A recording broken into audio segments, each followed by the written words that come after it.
You're listening to the Skeptic's Guide to the Universe, your escape to reality. Hello and welcome to the Skeptic's Guide to the Universe. Today is Thursday, December 22nd, 2022, and this is your host, Stephen Novella. Joining me this week are Bob Novella. Hey, everybody. Cara Santamaria. Howdy. Jay Novella. Hey, guys. Evan Bernstein. Good evening, everyone. And we have a special guest this week, Ian Watermelon Callanan. Ian, welcome back to the STU. You destroyed my intro.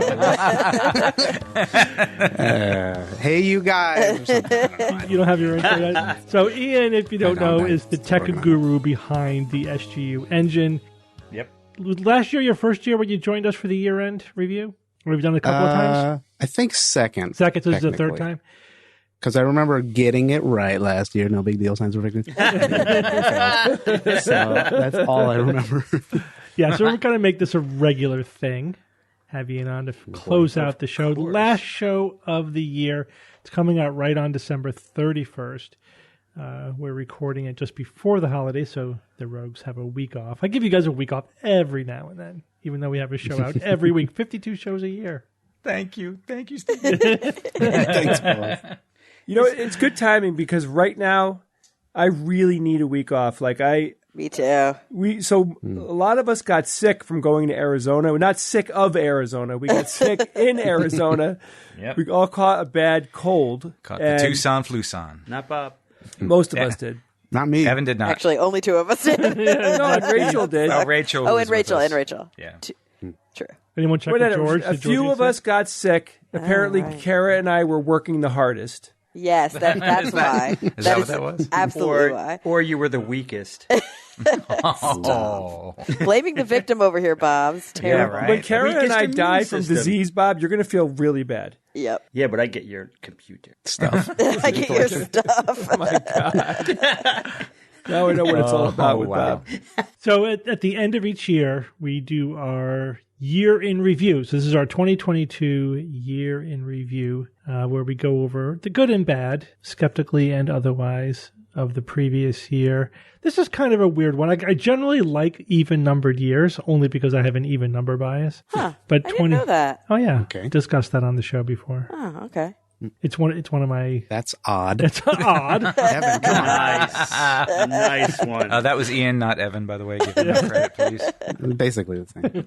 Yeah, I'm very aware of it. I'm very self-aware of it. But all things being equal, I prefer even numbers over odd numbers. That is interesting. I'll have It's to remember that when we're It's playing a poker. weird obsessive-compulsive thing that I've Yeah, had since I but- was my whole life, since I was a very child. But is it your only one? Yeah, pretty much. I'm trying to think if I Yeah. have any other things like that. Any other quirks, any How other does it manifest idiosyncrasies. itself? It just, I do have a client with OC, like with actual obsessive compulsive disorders, who also has a number thing. So it's not uncommon. But obviously, this client also deals with a lot of other compulsions. So how does it manifest? Like when I'm setting the temperature, I always set it to an even number. Except for 5. interesting. 5s are okay. That's the only good odd number. I've heard that before too, like 5, 10, 15. Yeah, because it's still has just that like it's a balance math to it. thing. It's like I Yeah. feel like it divides evenly into things, so it's good. Do you hate prime numbers or something? What's Prime wrong? numbers are an abomination. Yeah. Oh, no, they're the devil's work. No doubt about it. 17, don't get me started. Please, 23. Ugh, get out of here. The only thing I have maybe similar like that, and I think we've talked about this before on the show, is that I have a calendar in my head of how the months line up in a row and like go off to the left and the right. And the same with decades, years. Decades go in tens. And every 10 years, they take a right-hand turn or 90-degree turn and then take another 90-degree turn after another 10 years. It's always been that way. As long as I can remember. So at the end of a year, do you fall off a cliff or something? No, at the end, nope. I just take the left, go to January, and January starts the new direction. I feel like we need a new word for that because I know a lot of people, they lump it into synesthesia. People who have like sensory stuff around calendars. Like they see calendars with certain colors or textures or directionality to them. But I don't think that really isn't synesthesia. it's got an initialism. It's WAS. Weirdo shit. Weird ass shit. I think it's interesting though. It's like it's the way that you conceptualize. It's like your interesting. I think it has to do with fantasia, just your ability to imagine things. Right. It's just the picture that my mind draws when I think about it. Right. I think it just lays it out that way. It's just your conceptualizations are very visual, and it sounds like yours are very directional as well. Yeah, I mean, if I go to August of 1975, I know exactly what that looks like in my head on my calendar. Yeah, but some people who study synesthesia would lump that in. They would say that it's a similar phenomenon. I visualize a year like the wheel, right? So the winter is at the bottom, summer is at the top, and spring and fall are on the sides. Well, that's the analemma. So, I mean, I visualize that because it directly relates to the position of the sun in the sky. I don't do that either, though. Again, it's just that same grid that was a week. There's just 52 of them. Like yesterday is great. Yesterday was the winter solstice, right? The 21st. That is the shortest day of the year, which means for the next 6 months, the days are going to be getting longer. Yes. We're about going a minute up. a day, isn't it? Yeah, we're going up the analemma. That's awesome.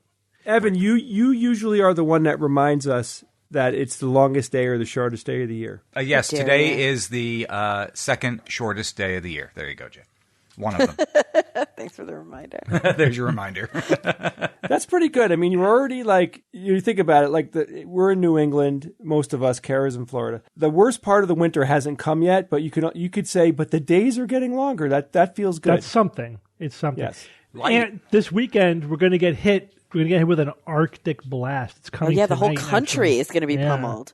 Even in Florida, I think the lows this weekend are going to be in like the 40s or something, which we are not used to. In Colorado, at one weather station, the temperature dropped by 61 degrees in one day. 61. Can you imagine? They were measuring it minute by minute. I heard they could see it tick plummeting. down. Hey, let's talk about our favorite science news of 2022. Woohoo! Who has something they'd like to vote for as their favorite science news?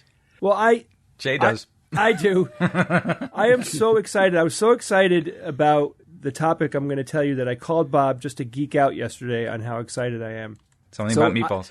I have covered a couple of news items this year about artificial intelligence. One of them was Midjourney, the art creation software that Steve and I have been feverishly using. I'm pounding on that thing all the time. And ChatGPT, which is an artificial intelligence chatbot created by OpenAI. These two things this year, both of them, and two very different kinds of artificial intelligence, have blown me away. I am completely, first off, I'm heavily entertained by them. I just find it fascinating. And the things that Midjourney has come up with over the last 3 or 4 months that Steve and I have been playing with it. It's just unbelievable how good the results are of this art program. You know, that you put in a prompt, you tell it what you want to see, you can give it commands that are specific to Midjourney, you know, like you can tell it the aspect ratio and lots of different things without going into the extreme details. And it has created some of the nicest artwork I've seen, you know, like in the big scheme of things, I'm not an art expert, but it makes beautiful things. And it makes a huge variety of things. When you look at all the stuff that other people are making on Midjourney. When you use it on Discord. You could just see images going by of other people's creations, and it's fantastic. I highly recommend you playing with it for free. I think you get like 200 requests from it for free. And ChatGPT is open to everyone. They have it in beta testing right now. It's open to anybody that wants to use it. And I have been, trying to find some parameters on what this thing is capable of. And I've asked it, at this point, probably over 100 questions, just getting a sense of what it can do. And I got to tell you, it's not just good at natural language. Like its responses sound very human and sound very, very, I don't want to say conscious because that's not a good way to put it, but it just comes out written very well. It's easy to read, and it does seem like a person wrote it.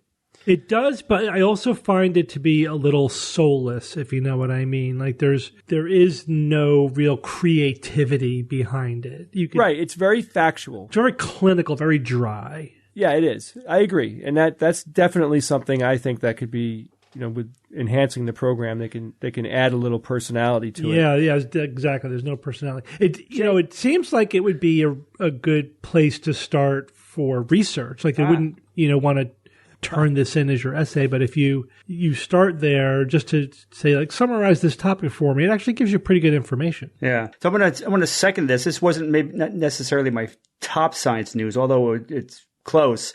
I agree, Jay, absolutely. And I'll remind you that I covered both this Chat GPT and DALL-E 2 before you this year. I saw it coming before you did. So I'll just say, natural language processing, ChatGPT, it's impressive as hell.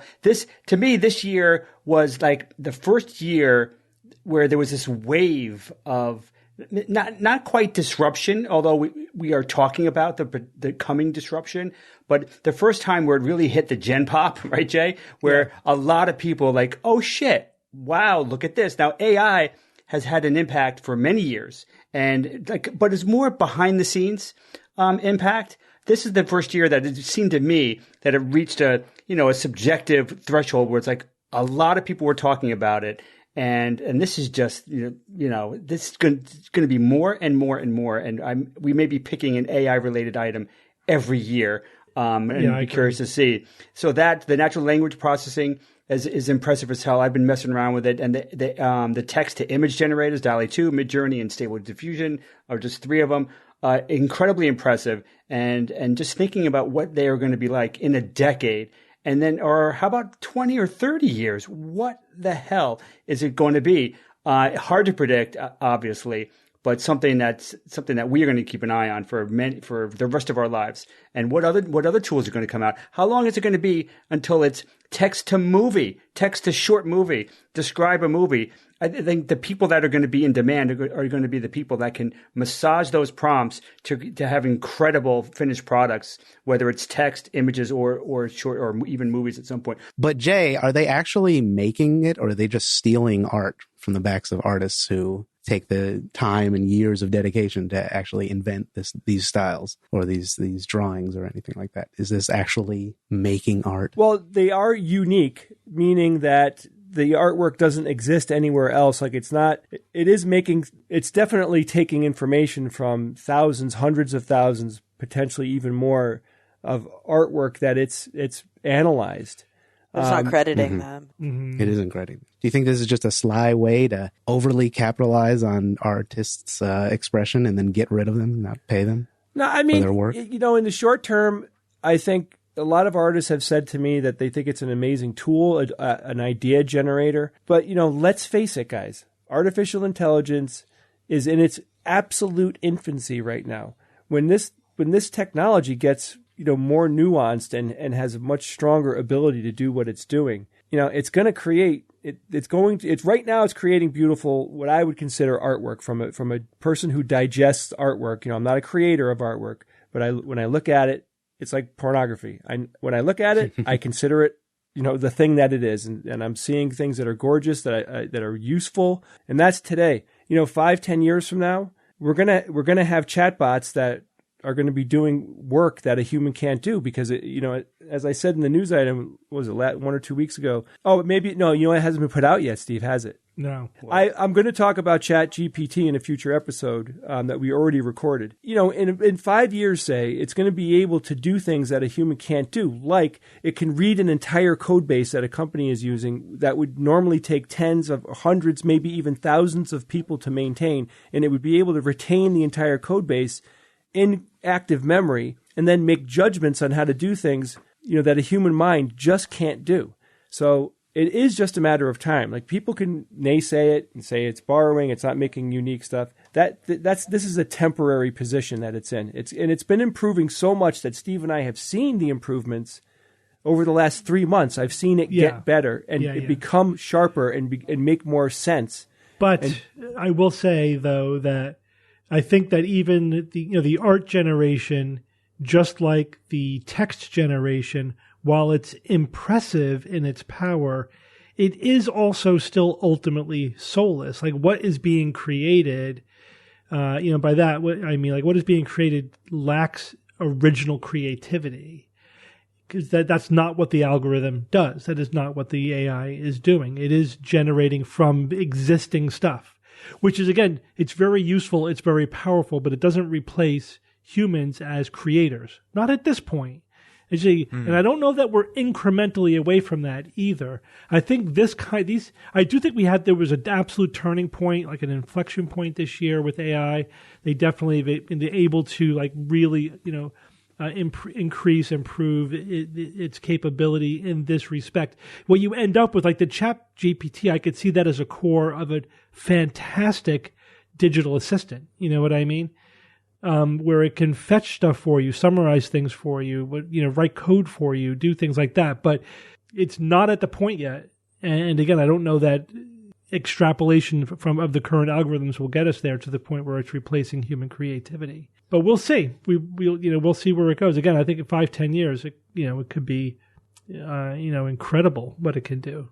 It'd be exciting to follow it closely. So, Cara, what was the top of your science news item list? Yeah, so I mean, obviously, I added to my list these improvements that we've been talking about in AI and how they've become very kind of consumer friendly over this year. But I had a couple of other things, and I don't know, maybe I'll tell you both, and you can say which one you guys agree with or disagree with. I think up there for me this year was both the images that we were getting from the James Webb Space Telescope. Absolutely, that was on my list. Yep, and also the DART asteroid planetary defense. Also on my list as well. Which is funny because I don't do a lot of space or science on the show, right? I usually talk about kind of like human psychology, neuroscience, journalism, things of that nature, and just other things that I find interesting, biology, evolution, ecology. But yeah, those stuck out to me more than anything else because they're just so visual. They were so like sci-fi come to fruition. They just were out in front of pretty much everything else. Yeah, I added Artemis to make a space trifecta with James yeah. Webb. Certainly. Yeah, so I mean, and of those three, I mean, James Webb is the most awe-inspiring. The images that we're getting back from the James Webb Space Telescope is amazing. Mm-hmm. And yeah, we're definitely going to look back at this year as this was the year when James Webb got going, and it was a total success, and the pictures are incredible. The DART, though, might be the most important of the three when you think about it. A proof of concept that we can deflect asteroids might just save the Earth one day, So, yeah, I think about the DART thing as like, and you mentioned Artemis too, and that's not to say that I'm like, I didn't put Artemis in the list because it's not cool or interesting, and it's definitely not been there, done that, but there's a component of been there, done that to it. And I think with James Webb, it's similar. Like it was a massive iteration. It was a huge leap, but still an iteration on like previous technology and knowledge. Whereas DART was like a proof of concept. Like we've talked about doing this. We didn't know if we could actually pull it off. Yeah. And it seems like it was successful. Like, yes. Beyond expectations, even. Yeah, like beyond expectations. Like yes, when we actually sent the thing up there, it exploded to smithereens on contact, which was expected. But the asteroid was bumped off course, and off course enough to potentially not crash into Earth if that were our concern. Obviously, we weren't concerned with this particular one. But that's amazing to know that we can do that in the future. And then, Artemis mission going back to the moon. This is the year that we were on our timetable. Up until now, it was just, being like forever put off into the future. You know what I mean? Like we could have talked about it 10 years ago. Yeah, we're going back to the moon. But now that Artemis 1 has launched, it feels like we're on a timetable to the moon, And for a little while there, it felt like it may not happen this year because of all the setbacks and delays several times. I mean, this thing, I think the first attempt was supposed to be late August. And then it got scrubbed, and then the next time it got scrubbed, and you're in November, and then you head towards December, you're thinking, maybe this isn't going to happen just yet. That's what I was saying in 2018. Right. All right. Ian, what do you got? Well, I was going to talk about DART, but then I thought, who cares? You flew something into a big space rock. Big deal. I'm talking about a paradigm shift in the way that navigation could happen in the future for our fishy friends. And specifically, this is goldfish driving a water-filled car experiment where they trained goldfish in this kind of like inverse submarine to go towards like a pink area of the room, and then they would get a treat, and kind of identified that goldfish obviously don't have a 3-second memory. They learned after a couple days that they would just dart directly towards it and get a treat, and then they actually put them out into the human natural world, quote unquote, and they could navigate to this pink object. They could become Uber drivers. That's awesome. Yeah, That's the modern tech world we're going towards. But I don't know. I think it's just kind of fun to that little science things when you do stuff like that. Yeah. It also changes perception, I think, on that the animal world isn't just like a bunch of dumb little mobile plants. Well, that's for sure. It's Yeah, right. Mobile plants, That's for sure. Yeah, so that's basically my story. It's a quickie. There's a lot of fun, quirky studies that come out throughout the year. Yeah, I know we're kind of focusing on the big picture stuff, but yeah, it's fun to remember. There's a lot of cool little science news items throughout. And the year. animals come up regularly Yeah. during the course of the show. I know we've talked about raccoons. We obviously talk about birds and Cat domestication came up this year. Yes, it did. Yeah. Yes. The bear, right? The bear on the back porch came up. So many different things. Yeah. Bob, what was the top of your list? I think in terms of just pure excitement, the fusion news last month Yeah. really did it. It was just the culmination of decades and decades of hard work, and another huge proof of concept, because we had never reached that point where we got more in than we had deposited onto the hologram. And it may turn out to be just a footnote, right? It may not to be ultimately that specific event may be more of a footnote than you think, because I think there's going to potentially be scaling problems, and there's going to be delay issues, and it may be problematic, and it may not be. I don't think, my guess would be that it's not necessarily the way we're going to achieve fusion. I give the magnetic confinement probably has a better a better opportunity, but still, I mean, the fact that they actually did that and succeeded, and after so much work, it was an incredible event, and something that I've been looking forward to for a really long time. And now I'm just really looking forward to the next steps that happen, and seeing where we go with magnetic confinement, and who knows, maybe acoustic confinement too could be something that's even the best of all worlds. If there's anything even to it, it looks promising. But yeah, so I just absolutely love that news and jumped all over it.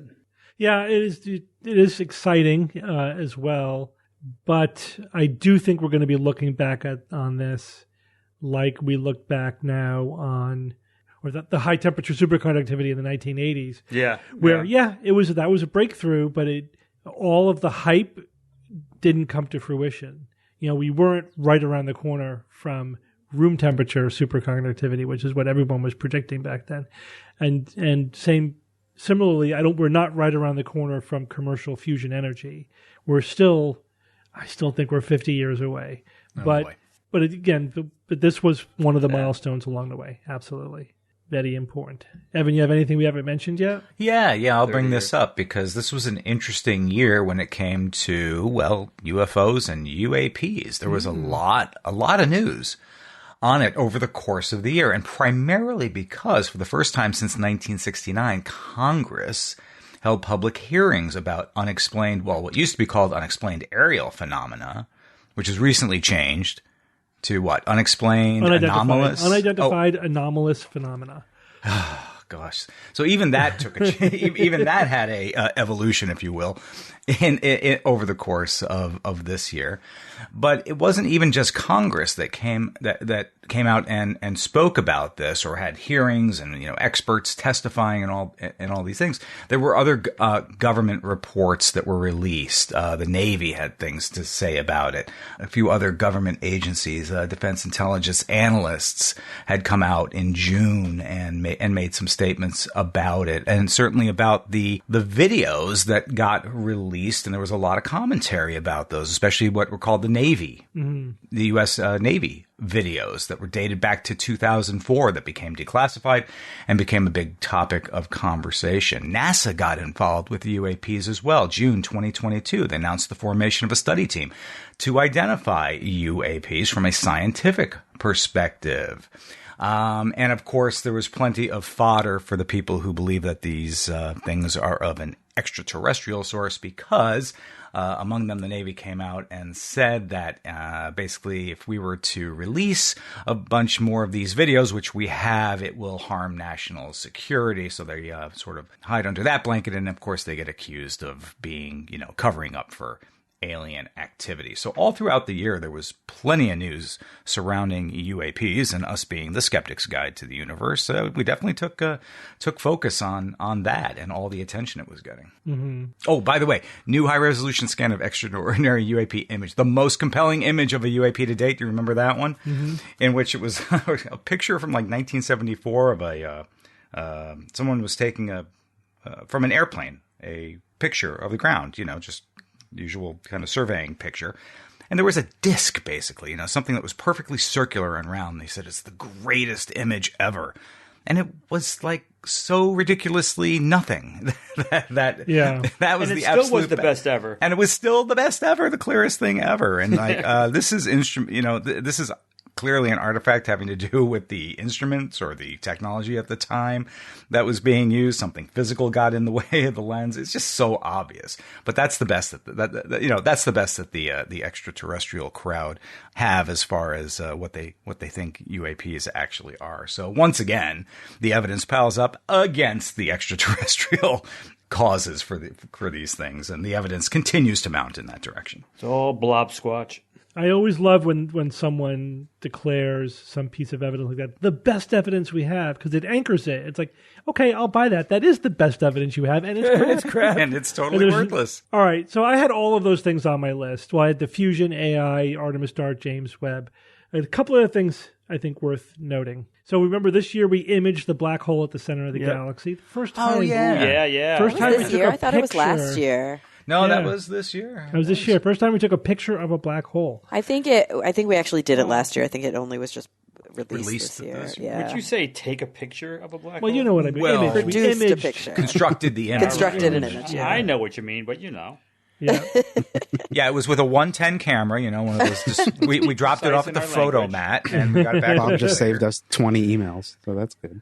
Another one was we discovered Ice Age era footprints in Utah. Remember That's that? right. That really pushed back the direct evidence of the oldest, like the first incidents of people in the Americas, in that region. By about how much, Steve? About 7,000 year push? Yeah. Yeah. Yeah. Not insignificant. Not insignificant. I mean, there's been indirect evidence, mainly, tools and things like that, but this was footprints. This is a whole family of humans. These would be modern humans walking through wetlands, and we have this, there are many footprints preserved. Some were discovered, and then they did, Bob, you'll like this if you remember, they did a ultrasound scan of the ground and found all the other tracks just by scanning the ground. Brilliant. Yeah. Brilliant. Loved it. And then, the other thing I had on my list was just collectively all the global warming news over the last year. There's a lot of stuff that came out, both Good good, stuff. good Some and good bad. stuff. Yeah, but there was just a lot of science, really just supporting, really nailing down, a lot of the basic facts of global warming and predicting with more precision what's likely to happen in the future, but also showing that, we basically squandered our time. We're basically out of time at this point. Probably impossible to keep it below 1.5 C peak at this point. There was a recent study, we didn't talk about it on the show even, but it looked at hundreds of simulations of what we do and what the result would be, like pathways. Like, what if we do this, in terms of like... Kind of like Doctor Strange. Yeah, basically. They Doctor Stranged the future of global warming. And they, out of like these hundreds of pathways, there was only literally 2 or 3 that would keep warming below a peak of 1.5 C. And they would require Tony Stark to be alive? Absolutely massive investment right now. Basically we would have to do everything that we could possibly do. It's just not going to happen. So it's pretty clear that we're going to end up, if we do well, if we make further investments and commitments, etc., 1.6 to 1.8 is probably where we're going to end up. And if we do nothing, it'll be like 2.4. We'll be screwed. So that seems pretty clear. But on the other hand, we've made really good advances in geothermal energy and in closed loop pumped hydro storage, which we talked about just last week as the show comes out. And other things like that really makes it seem like that we have the technology. It is there. We're making good advances in this is sort of related to this, but worth a separate mention. There were some good breakthroughs in solid-state lithium-ion batteries. Not quite there yet. Hopefully, sometime in the next couple of years, we'll be able to, it'll be on our list that, we have commercially viable solid-state lithium-ion batteries. But this year, we got really close with a couple of significant breakthroughs. That will just, in one jump, double battery capacity in terms of per weight. And we've been waiting for that. Yeah, we definitely need that kind of jump, Double, man, that's sweet. Yeah. And that's just like to start, you know what I mean? Have you heard recently the recent talk about massless batteries? Massless batteries? Massless batteries. They call it massless because you're essentially removing the weight, the mass equation of the battery itself, because they're making batteries now. They're decent batteries. They're not, they're only 20% of in terms of like energy density of the best batteries we have, but they're structurally amazingly strong. So what you could have is an electric car where the frame of the car is the battery itself. And so you're essentially removing the weight of the batteries, which is extensive. I mean, those electric cars often need to be actually made beefier to deal with all the weight of the batteries. If you remove all that, then not only is the car lighter, but then you have much greater range, and you don't need the amount of battery.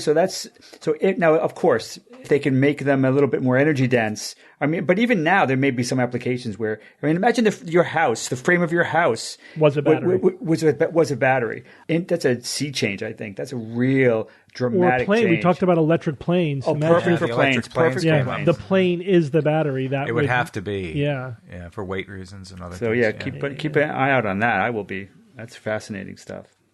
Seems like it'll make cars easier to explode. In movies, at least.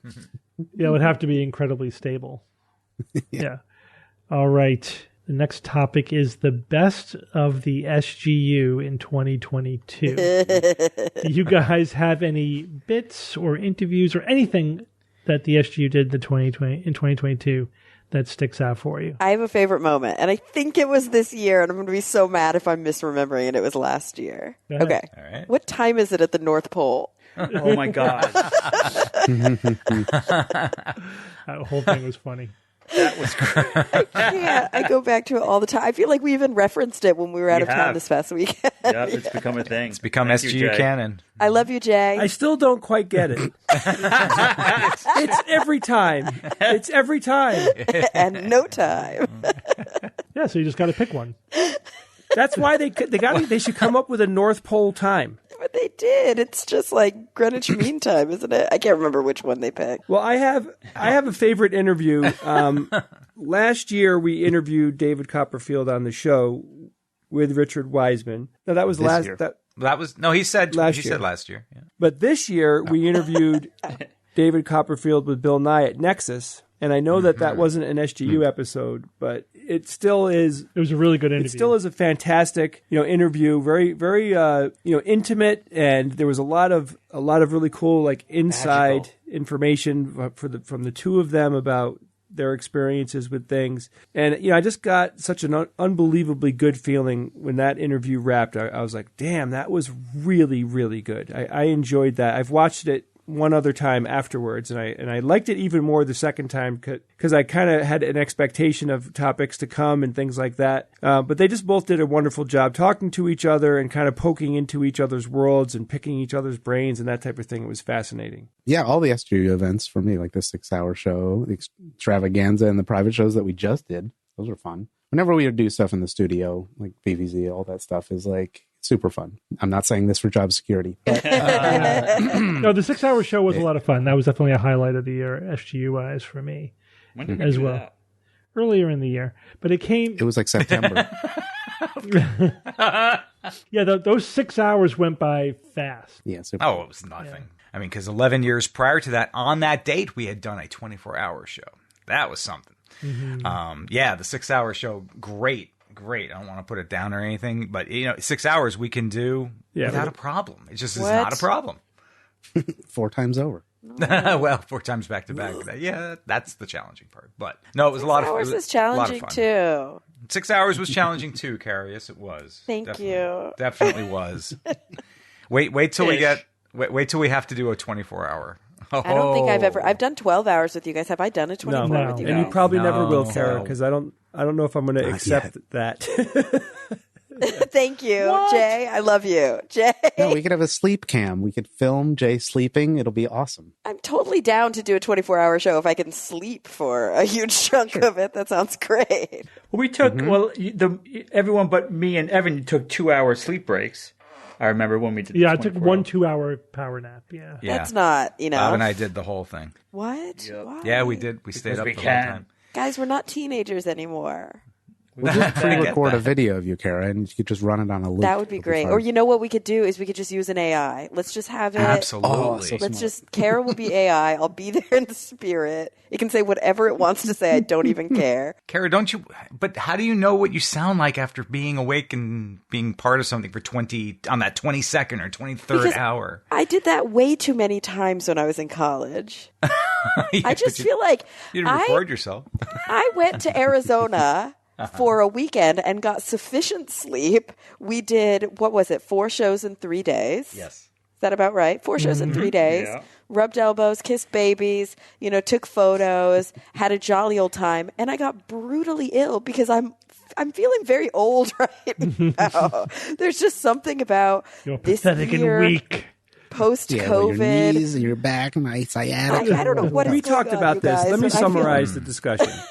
Okay. We talked about why would we put everyone at risk and our audience at risk staying up that long. It's not a healthy thing to do. We could just do 2 12-hour shows in over a 2-day period and not have to do any of this like stamina-based podcasting. Like, why do that? Right? I would rather.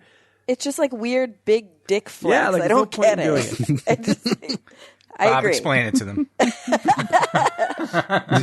It's like a stunt. Like, oh my God, they're doing it. Yeah. Can they do it? Who's going to look goofy when they're so sleepy, Steve? Who's going to, I'm not saying we have to do it. I'm just saying Evan and I. Well, I will say this. I'll tell you guys. right. I'll tell you guys what we should do.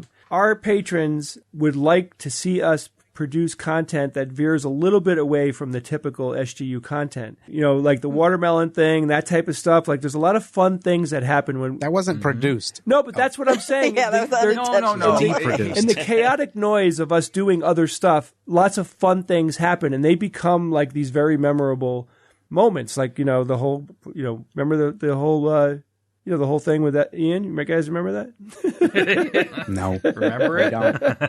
I just think we should do a 12-hour show and have like 3 or 4 hours of it be, non-news item related stuff. Like, we should do other things and, get other information out there, have other fun events go on.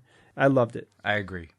Cara, you mentioned Arizona, so that brings me to just the fact that we did get back out on the road between the extravaganzas that we did and the live recordings of SGU, the private show pluses that we did, and being able to go back and meet people in the analog world again and with our audience. Those are very special events for me, and I cherish every one of them. Yeah, agree. It was so nice to see everybody.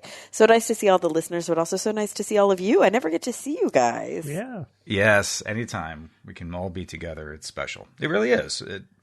There's something. Yeah, it brings its own energy to the show and the interaction. Oh, there's nothing like a live tape, a live recording of us together. It's the goofiest and funniest. I have when we all get together, when we do these trips and we do a bunch of shows together. We're all working very hard. We're all like on a tight schedule, but inside the bubble, which is, this collection of people, including, George and Ian and Evan's daughter Rachel came with us this time.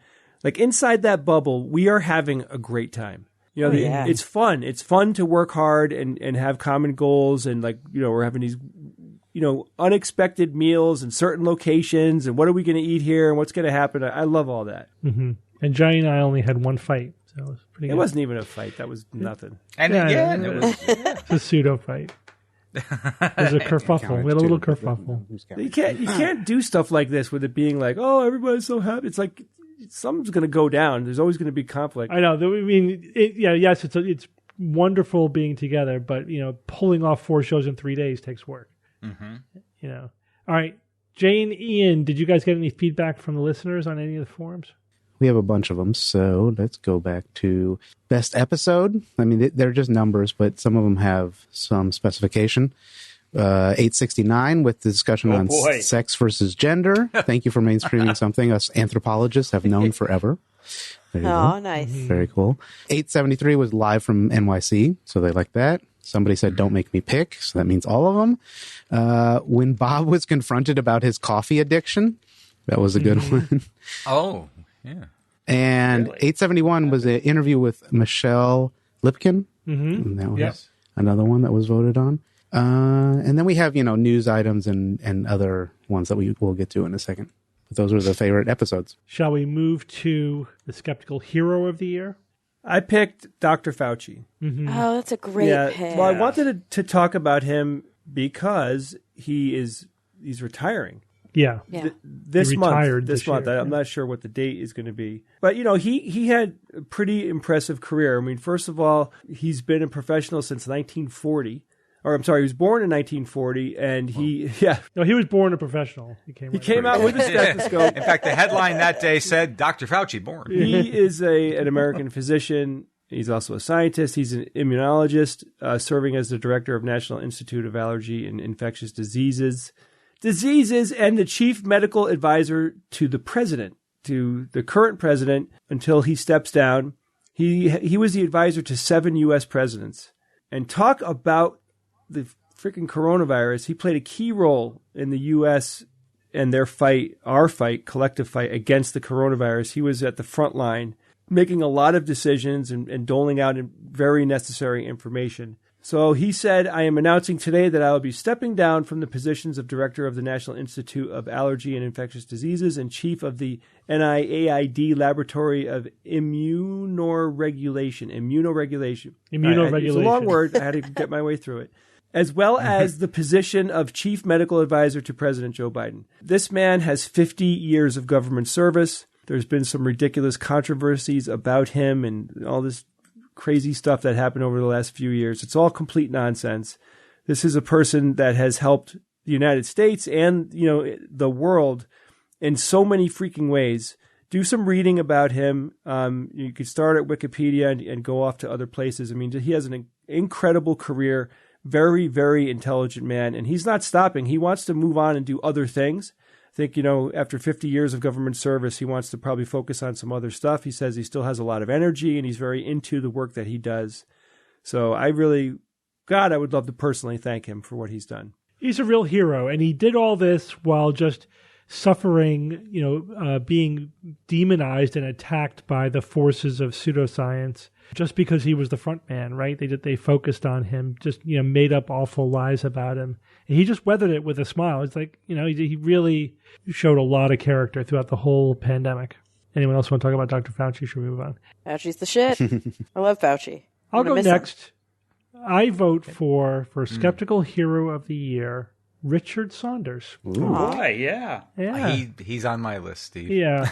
And Richard, not just because he's an awesome guy and he's our long-time, very close and personal skeptical friend, but because this year he completed a 12-year project, right? We talked to him about this on the show a couple months ago, the Great Australian Psychic Prediction Project. He analyzed almost 4,000 published paranormal predictions made by over 200 people claiming paranormal powers in Australia. He led a team of volunteers to get this done.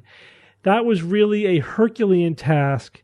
12 years. I mean, you got to give him props. Anybody who completes a 12-year project for skepticism deserves to get recognized for that. So that was a solid piece of skeptical work by our friend Richard. Oh, yeah, absolutely, definitely. And he's just done great work over the course of the years, not just in this particular project, but he's kept the Skeptics Zone podcast going now. It's one of the longest running skeptic podcasts out there. And he's just continued. He has had, personnel changes. People have come and gone, but Richard has been the rock. He's the anchor for that Yeah, podcast. Yeah, absolutely. And absolutely. It kind of, if I may, lead it to my little list I made of skeptical heroes for the year. And in a general sense, and then I will call out some specific ones. I think skeptical podcasting in general is my hero of the year. And I'm not talking about us. I'm talking about the community of podcasters that have done this, frankly, for quite a long time. Some of these people have been doing this practically as long as we have, and they just continue to do the work. And you know, without the fanfare, without the level of thanks that, frankly, they all deserve. Cara, I count you definitely among those. And your Talk Nerdy podcast is just tremendous. I can't recommend it highly enough. For people. It's so informative. It is so diverse and introduces me to so many topics that I don't know where else I would have frankly heard about a lot of the things and people that you have on the show. So really kudos to you for keeping Talk Nerdy going as well as you have. I'm also going to include George with the Geologic podcast. Continues to be so entertaining and so much fun. He has never taken his foot off of that pedal. And he continues to put out really, really quality work. I'm going to mention a couple of others. I know some actual science ones that we're very fond of. There's This Week in Science has been around. Astronomy Cast continues to go strong. Fraser Kay and Pamela Gay doing awesome work there. 60 Second Science is still going strong. I remember, you know, we were talking with them back in 2005 about podcasting. Another one that doesn't get much talk. Brains On. It's a good kids science podcast. Oh, that's my friend Sandon's show. Yes, Yay. yes. So much fun. Isn't that a great show? Yeah. It deserves props. You know, the podcasters definitely deserve some more attention. There's another one, Science for the People, that I think we've mentioned in the past, but definitely deserves. And of course, we said Richard Saunders, Skeptics Zone. There's Point of Inquiry. Point of Inquiry continues to go, even though they've had lineup changes over the year. Skeptoid is continuing to go strong. Oh No, with Ross and Carrie. That is an underrated show. I love Ross and Carrie. They're hilarious. They do a lot of groundwork, you know, on the ground investigations into many paranormal and pseudoscientific things. Is great. Monster Talk is also another one that's been around for a long time. And Squaring the Strange, Skeptics with a K as well, and The Friendly Atheist. And I'm sorry if I missed you, but those are the key ones that popped into my mind. So continue to do the great work, all you podcasters that are out there doing this work. It's often thankless, but it does not go unrecognized. And you have very loyal audiences, and I know you wouldn't have been doing it this long unless you really, really had a passion for doing this, the way we have a passion for doing what we're doing. And we want everybody to succeed and continue with lengthy success. Yeah, I like that, Evan, because, you know, it really, you know, aligns with the fact that if you think about any important social movement, it achieves its goals, number one, because of persistence. That's the most important ingredient. There's no quick fix to big social change. And we're fighting an uphill battle. You know what I mean? And it's hard to even see. We've talked about, like, are we making a difference? Like, what would the world be like if we weren't here? You'll never know. But just showing up day after day, week after week, year after year, despite all the uncertainty, and just, again, despite all the forces arrayed against science and reason, that's, if it's anything that's going to make a change, just straight up persistence, you know? Absolutely. There's few things that compare or can be as, you know, really be as effective for change. Stick-to-itiveness, you know, set your goals, stick to them, and just continue to see it through. Makes it easy that I'm doing this with my best friends in life, certainly. So if you can do a project like that with people who are very close to you, that's all the better. So, but could you imagine doing this to people you didn't like? Right, or tolerated, or kind of, you know, always see eye to eye with on a lot of things. You know, it would be more of like, you know, nah. Now, I have to say, I always this is usually the funnest 2 hours of my week is recording the show with you guys. And I look forward to it. hours. Yeah. Oh, absolutely. It's still my number one. That third hour is not fun. So good job, all the podcasts out there. Continue to do the good work. All right. Who wants to go next? I'll go next. Do it. So I often have no idea what to talk about on the show for this end of the year thing. I'm like, well, I forget what happened 2 weeks ago. Last week is pretty clear, but 2 weeks ago and beyond, it's like, what happened? What did we do? So I threw it out there, and I got on Reddit, on our subreddit, and I got some great answers, and one I really loved that I want to read. This is from Gold Sticker, and he or she says, is it me, or has Cara had the most character development throughout the years? in part because she's been working through her PhD, and you can hear her professional growth coming through in the podcast. And to your point, her ability to go toe-to-toe with Steve, I get super amped when Steve and Cara get into it, not just because of high intellect, but also because they do a good job demonstrating how opposing sides should argue. They work to understand each other, make their case, and fully accept their differences with little emotional friction. But the other part is her personal growth, as she's dealt with her own issues, mental and physical, and has discussed them openly on the show. Her recap of her surgery was effing amazing, and it meant a lot to me as I became father to a daughter at the same time. I'll raise that kid to view Cara as a hero. Aww, so, and then gosh. it's ending with the ending made me giggle. But before I go too hardcore fanboy, her sci-fi knowledge blows. Go watch a Star Wars. Look, not everyone is great at everything. Exactly. Come on. And I have watched Star Wars. I'm sorry it didn't stick. But how about those Harry Potter movies? Right, yes. But that's true, Cara. So many people commented this year on just your straight up courage, really fearlessly just, putting it out there. And, like we both know, like you have to be very careful before you self-reveal to your clients, patients, to the world, Yeah. And you did a really good job of using your personal, really painful personal experience to inform our listeners. And so many people responded, especially from people who were going through similar things. How I was helpful pretty that was. surprised Yeah. how many people were like, I just had the same diagnosis, and now I'm navigating that with a little bit of knowledge. Yeah. It's heartbreaking, but it definitely made it worthwhile because it was scary. It was scary to open up about that. Yeah. So I'm great one of our listeners brought that up, because I definitely think you need props for that. What's interesting, Cara, like you and I talking about mental health issues, then you talking about your other health issues, and then we get a response, a good pulse of people that are out there that happen to be going through similar things. It just goes to show you, there's a lot of people out there, and people are going through things, and whenever we bring up something that someone is going through, it's very likely that someone's going to be dealing with it, and that's why it's going to resonate. I find talking about these issues so freaking important. Like the one that Cara and I share is like the mental health issues and our success at using the mental health industry to help us, to help in our personal lives, medication and therapy. Yeah. We push it pretty hard. I think whenever we have a chance to talk about it, we talk about it. But it's important for us to do that, because there are people that they might not have other people to talk to about it, or they might not have an easy way to get information. It might just be something that's uncomfortable for them to talk about, but it's good for them to hear people talk about it. Do you know what I mean? Yeah, absolutely. For sure. And I think it's exactly what Steve was talking about when we have our own clients.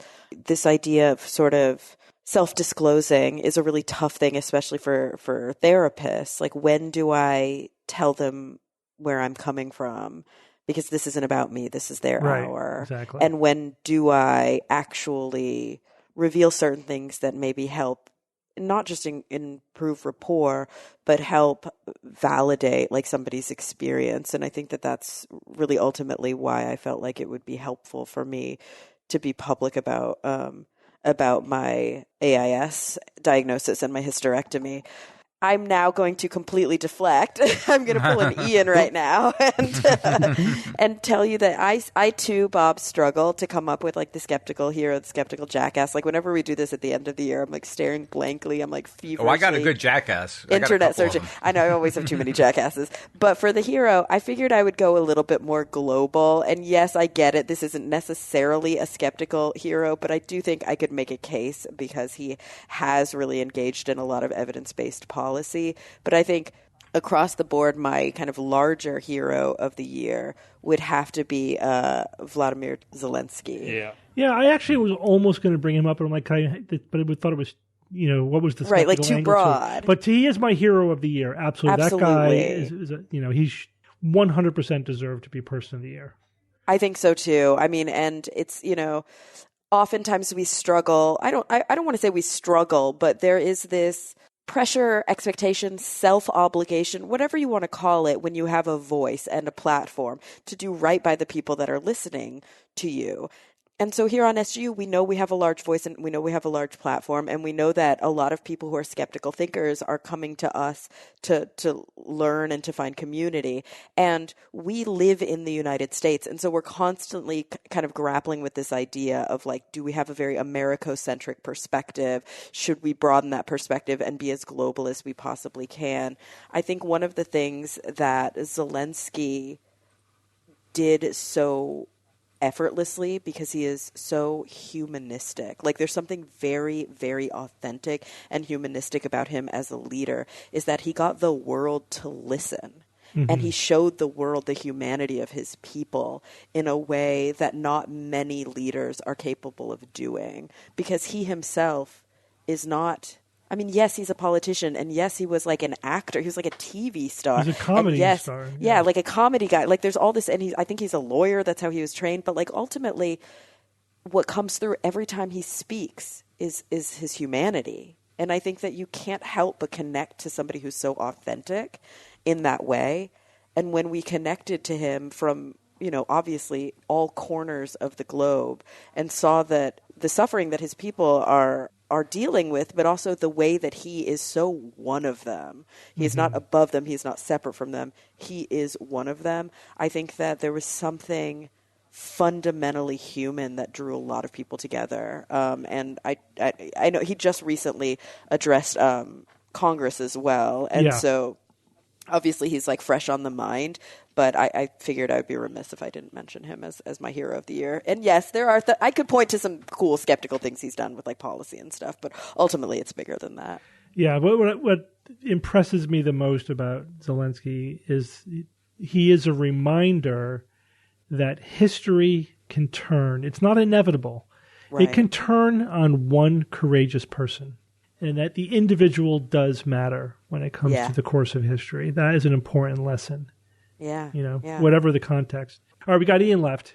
Okay. Not necessarily a skeptic, but working on behalf of skeptics, I would say. This is Mark Bankston, who was the lawyer who prosecuted Alex Jones in Texas. And, you know, he's not, he's like, I just, you know, anything that dings Alex Jones down is hilarious. And I think I love the quote when he got the whole cell phone record and he's like, do you realize your attorney's messed up and sent me your entire digital copy of your entire cell phone? Like, that is so funny to me. I mean, he is a lawyer, so that's a bit of an L, you know, no offense to our lawyer listeners. I'm just kidding. But he is, I think he's a good hero, you know, so that's fun. Yeah. All right. Awesome. All right, Ian, before we move on, any votes from the listeners? Yes, we have a bunch. A lot of people actually said very similar ones with Fauci. We got Ed Young, who I think predicted or not predicted, but was the scientist that was maybe at the forefront of saying, hey, COVID is a serious thing and you better watch out. Oh, I think they're talking about Ed Young. Who is the, he's the science writer who probably did some of the best coverage of COVID for the Atlantic over the course of the pandemic. Yeah. Then there's Nancy Chabot, I believe is how you pronounce her name, the DART coordination lead from the Johns Hopkins Applied Physics Laboratory. Svante Pabo, I think. Pabo. I think it's Pabo. You're right. I think it's Pabo. We got a vote for Jon Stewart. Okay. Richard Saunders. Hey, shout out. We have Cara Santa Maria, Jay Novella, Stephen Novella, John Oliver. John Oliver. Bill Burr. I mean, Bill Burr is pretty based, but, you know, he's funny. I don't know what he said recently, but he's Bill Burr cool. Baggins? So these more cynical than skeptical. But. Yeah, that's true. But he's funny. But John Oliver, he's been doing so many good skeptical, he's doing a great job. Yeah, that's pretty. And also we had the CFI legal team for bringing lawsuits to CVS and Walmart for selling homeopathy. Mm-hmm. That's a good point. Yeah, solid work. They did do good work there. And then finally, January 6th committee. So I guess everybody there. Yes. All right, let's turn to the skeptical jackass of the year. I'm going to start. I have two. And they're not surprising. I struggled. I wanted to find somebody new who really broke through this year. But some are just worthy. But they're two. So I settled on two old friends. Mm-hmm. One is already mentioned Alex Jones. Yeah, top of my list. Having a very bad year. Good. And he deserves it, and he deserves worse. Good. And just his pushback against reality when it comes to like the Newtown shooting. It's just disgusting, and he remains disgusting. He's a disgusting human being. But I don't think he deserves worse. I mean, $1.5 billion, that's about right. Yeah, but then he goes ahead and claims bankruptcy, and which a judge struck down, right? Yeah. Judge said nope. No bankruptcy I want to protections. see him destitute. Yeah, that's the thing. He's still actively hiding all of his money, and this is a problem. Well, forensic accountants found what, $225 billion. Yeah, they can only play that game so long. Plus, if they really do find things that are hidden, he's subject to other crimes and penalties. But the real sad thing is that the money can't solve. I mean, yes, sure, we want to hit him where it hurts, and where it hurts is his money, and that's everything he's ever done was just to make more and more money. But like, he should be in jail. Yeah, like he's this man fraudster. should suffer. He's a fraudster. And my second choice is, who do you think? Elizabeth Musk. Elon Musk. No, Elizabeth Holmes was my second choice. Go ahead. Dr. Oz. Oh, Dr. Oz. Dr. Oz. Almost Dr. forgot Oz. about him. Yeah. Okay. For yeah. his failed Senate bid and all of the intellectual compromises he had to make in order to do that. Not surprising, but, again, I think that he deserves a vote for Jackass of the Year because of that. So, Cara, let me guess. Elon Musk? I have a tie. Okay. Who do you think is tied with Elon Musk? Think biggest jackass of the year global, not so much globally, but like Vladimir Putin? Yes, he's a Putin. skeptical jackass, but he's like just the jackass of the year in general. Trump? Kanye. Oh, God, yeah. Of course. Yeah. He's so Yeah. bad. Of course. Such a jackass, tolerant lest human we being. forget. Yeah, I think these were the two, like Elon and Kanye. I think the reason that I bring them up is because they were like sleepers. Like people who were in the know, they always knew because they were always leaving these breadcrumbs and these hints. But like this is the year that they just like said the quiet part out loud. Yeah, definitely. Yeah. Oh, man.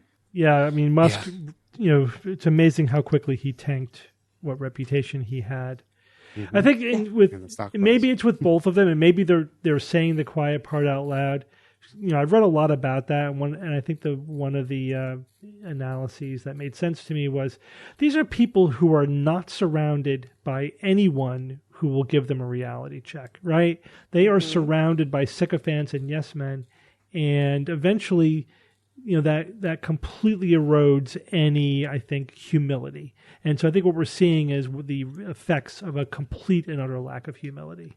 Yeah, like in the past, the people around them, they were always sycophants, but they were doing damage control. Yeah. And like this year, they just couldn't, their damage control couldn't outpace the damage. Yeah. All right. Who else? Who wants to go next? Well, let me give you more details about Alex Jones. Like, let's want to kind of flesh this. You're like, we're not done with Alex Jones. Get back here, Let's Alex. flesh this bastard out because this guy can only be classified as a villain. Mm-hmm. He is Right. Oh, an yeah, he's like a absolute supervillain. force Okay. Yep. of evil. First of all, like we don't even know if this whole thing is a character or if he's truly, if it's true. If he's acting in a true nature to himself, which I find like mildly entertaining and kind of scary at the same time. So he's famous for saying that the Sandy Hook elementary school shooting was a complete hoax that was perpetrated by the government to basically push people into changing gun rights. Yeah, how'd He that said go? How'd that he work was a out? 9/11 truther, inside job done by the U.S. government. He said that all of these things, there's crisis actors and things like that going on, where he thinks that people are completely faking all this stuff. Meanwhile, even to this day, he still broadcasts on 100 stations nationwide. He's still got massive traffic on his website, InfoWars. During the coronavirus, what did he do? He started to sell his dietary supplements and stupid preventative treatments and all this stuff for the virus. Both of all these products have no scientific evidence whatsoever. It's just a disgusting money grab. And I'll just finish off. I'll tell you more about him by reading something that he said. This is very telling. Better than me just continuing to tell you these details about craziness. He said, "When I think about all the children Hillary Clinton had personally murdered and chopped up and raped, I have zero fear standing up against her." He said, Wow. "Yeah, you heard me right. Hillary Clinton has personally murdered children. I just can't hold back the truth anymore. I mean, you don't have to be, not a fan of Hillary, but my gosh, I mean, what the hell is that? I don't think he believes a word he says. That's my personal opinion. It's all just shock. It is all theater. Shock value. Yeah. Total. Yeah. Total. And he has an audience that eats it up, unfortunately. And yet he even pushed back on Kanye. So who's the bigger a-hole? Thank you. Yeah, that was weird to watch that. Oh my gosh, when you can out-freak Alex Jones, that's horrific. Kanye. Bob? Who is it, Bob? I mean, I had just Jones and Musk. Nothing more to add to those two. All right. Bozos. Yeah. All right, Evan, you got somebody? Well, yeah, I mentioned her before. Elizabeth Holmes. Yep. 11 years in prison following being found guilty in her trial defrauding investors in her blood testing company. Finally, this has come to fruition. She duped investors. She duped patients. She duped doctors. She duped everybody under the sun, the whole thing. Here we go. Here's what the judge says. This is a fraud case where an exciting venture went forward with great expectations and hope, only to be dashed by untruth, misrepresentations, hubris, and plain lies. And that's about as straightforward as you can say it. She knowingly misled doctors and patients about the product, that Edison machine, which the company claimed could detect all kinds of ailments by just analyzing a few drops of blood. Total crankery. Yeah, so it's an interesting story on a couple of levels. First of all, I have to note that the decision against her was for defrauding investors, not patients. I know. She couldn't be held accountable for defrauding patients. It was only the investors that got legal action against her. But I have to say, I called it as soon as I heard about her claims, long before there was any lawsuits or anything. I wrote about it just based entirely on the science of her claims. They're just demonstrably absurd. Anyone who's at all familiar with how medical science works could tell you, it's like you can't just start a company and say, I'm going to have 100 scientific breakthroughs. Like, it just doesn't work that way. And so what she was saying had to be bullshit. Mm-hmm. So I was utterly unsurprised when that's what it turned out to be. But I'm glad that she got her comeuppance, but it is disappointing that it was because for defrauding investors and not the patients who were harmed by her claims. Yeah, that's right. Yeah, I agree, Steve. It's unfortunate that that part didn't legally wash out in the judgment, but still, she is going to jail, and there she earned it. I'm also going to put this out there. This is something we did not talk about in 2022, but this guy doesn't get a break as far as I'm concerned. Sam Bankman-Fried. I knew you were going to. That's why I left it for you. Okay. I mean, to be continued with this guy, but he's now in custody here, although he just made bail today, $250 million bail from the charges. What? And, FTX, I think we all know about this. FTX, to fund his crypto trading firm, Alameda Research, they raised over $8 billion is the amount of supposed fraud. In this case, he has not been found guilty by anybody yet. These are the accusations, so we're going to leave it. This will resolve at some point, maybe 2023. We'll have to come back to it. And maybe we'll have someone on the show who knows a lot more about the finer details of the legal aspects of it. But this guy, 8 counts of fraud, could face up to 115 years in prison. He and his co-conspirators made illegal campaign donations worth tens of millions of dollars, all in the wild, plus so much misuse of other funds in so many other ways. And this guy, more to come on him, but he has to get a mention, I think. Yeah. Yep. It's a Wild West. Yep. All right, Ian, what do you have personally, and what did our listeners vote for? I think you guys hit a lot of the good ones, good, bad ones. I do like, not to get too political, but like the Marjorie Taylor Greene and Lauren Boebert, They're conspiracy kind theorists. of fun. Yeah, they're conspiracy. But it's also fun that they're fighting together against each other. So that it's maybe a good Jackass time. So anyway, in terms of what the listeners, one person actually voted Elon Musk for the hero, but then a significant amount voted for him as the villain. So I don't know, take it what we will. We also have Dr. Oz. That's great, I think. And well deserved. We have a special mention of Elon Musk for his recent accusation of Fauci. That was brutal. Oh, he basically put a target on Fauci's head. What? Yeah, you're right. Didn't he Photoshop something? I'm gonna look up the tweet. There's Alex Jones, shout out again. Trump, especially with his little NFT dump, which is cringe. Well, yeah, that's cringe. Oh, somebody said Mr. T, and I was like, what did Mr. T do? T? They meant Trump. And I was like, okay. He is a fool. Evan, the tweet was, "My pronouns are prosecute." Oh, Fauci. Oh, yeah. Oh, yeah. So Provocative it was much? not just a hit on Fauci, but also on the entire trans and non-binary community, just everything. He couldn't be shittier to more people in 1, 2, tweet. 3, 4, 5 words. Yeah, exactly. Oof. Yep. That's pretty much it. All right, everyone, we're going to move on to In Memoriam. So every year we like to recognize people in the movement and scientists and intellectuals who we lost this year. I like to focus on people, either there's got to be a personal connection or, you read a lot of lists of celebrities who died this year, but we want to focus on the scientists, the people who contributed to this intellectual journey that humanity is on, who ended their personal journey this year. So I want to start with somebody this is fairly recent, we talked about it on the show, Kendrick Frazier, who was the editor of Skeptical Inquirer, a career skeptic who, dedicated his life to promoting scientific skepticism, working for CSI. We knew him, we met him at a lot of conferences and such. Super nice guy, very down to earth, and, a great skeptic. So we will note his passing this year. Yes. There is one celebrity I want to mention. Usually we don't mention just celebrities unless there's a personal connection to us. Nichelle Nichols died this year. Mm-hmm. Yeah. So the bridge crew loses one more. I think we're just down to it's just Kirk, Sulu, and Chekhov. Yeah. Wow. At this point. Cara, I know were distraught by that. Wow. But also, wasn't she also one of the first strong black women characters on television? Everything about her, and she was pro STEM for young women, and just kind of was a ambassador. She was a trailblazer. Yeah.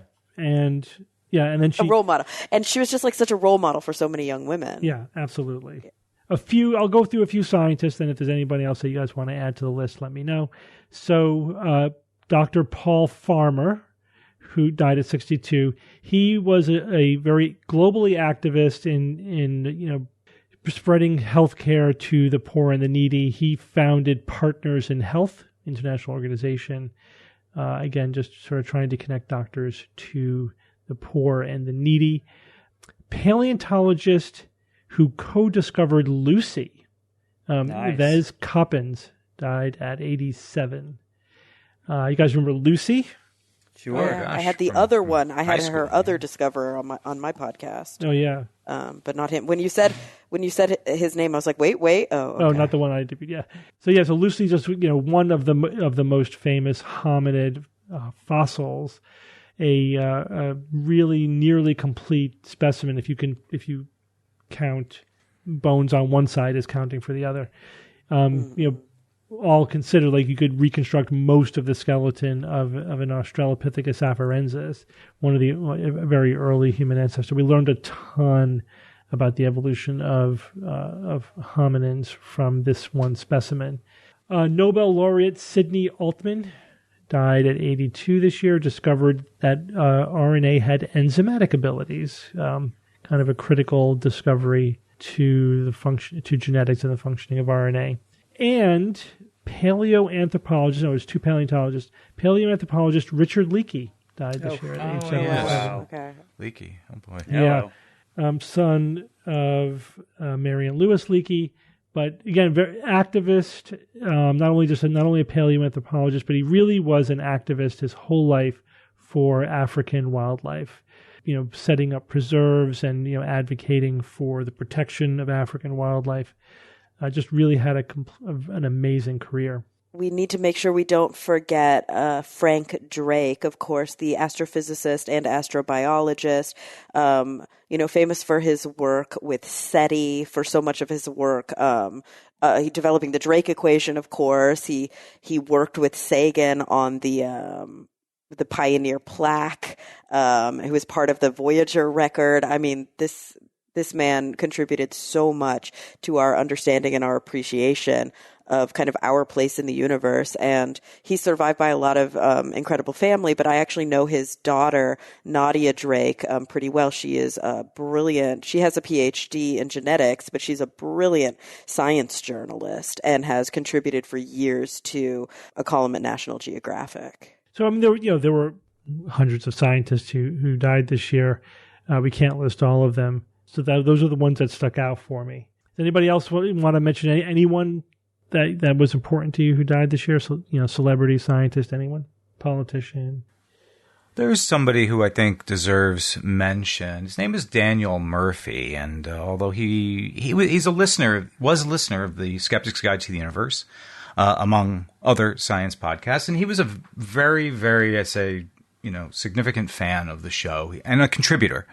He actually had donated many times to the causes and to the efforts that we had put on over the year. We met Daniel several times over the course of the TAMs and other conferences that we would go to, and he was always just a pleasure and a delightful person to speak with, to talk with, and he always had extremely high praise for us. Now, he technically, as best as I can tell, he actually died on December 31st, 2021, but it was after we had recorded last year's show. And so, even though technically, he died the last day of 21, I wanted to make sure he got, not missed this time around in our acknowledgments.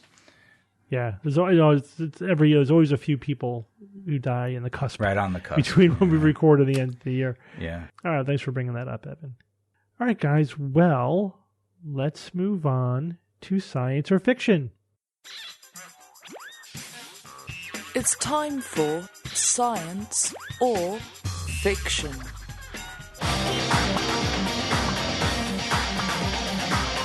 Each week I come up with 3 science news items or facts, 2 real and 1 fake, and then I challenge my panel of skeptics to tell me which one is the fake. So this is the last science or fiction for the year. And we're going to start, as we always do on this episode, by going over some statistics. Oh. Are you guys ready for this? No, because I have a feeling you did terrible. I included the episode that hasn't aired yet, because obviously we had a couple of listeners who very nicely... Why would you do that? I got those wrong.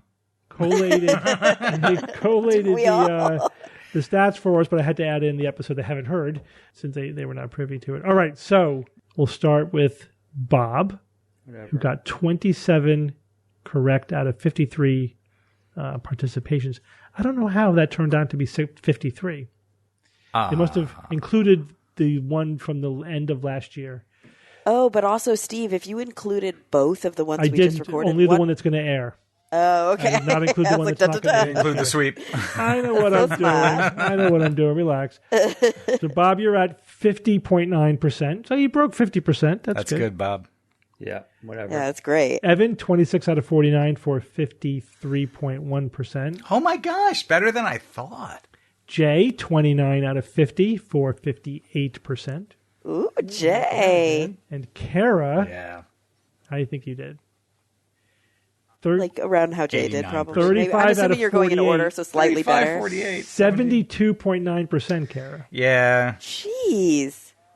You always underestimate how well you do. 72.9%. Yes, you got a good year. Because the hard beats are so hard. Yeah.